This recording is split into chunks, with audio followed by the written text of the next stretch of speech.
আজ আমার ট্রেন হাওড়া থেকে এনজেপি পর্যন্ত, তাই গরম গরম সকালে খিচুড়ি আর বেগুন ভাজা।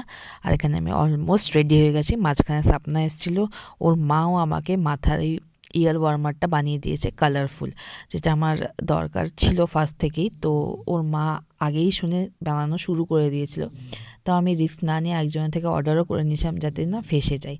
দেখো কি সুন্দর হয়েছে তাই না? এই টর্চ লাইটটাও ও দিয়ে গেল।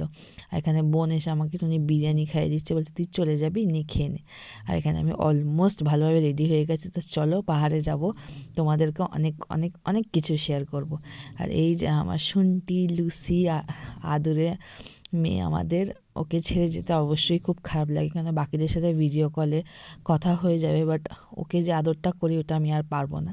আর এখানে দেখো আমি চলে যাব না, তাই মাথায় খিরিমিরিটা ওটা দিকেই করে নিচ্ছে। এই হচ্ছে আমার পুরো লুক, আমার সব লাগেজ। মনে সাহস জোগানোর জন্য বোনের তরফ থেকে একটা সিল্ক নিয়ে বেরিয়ে পড়লাম।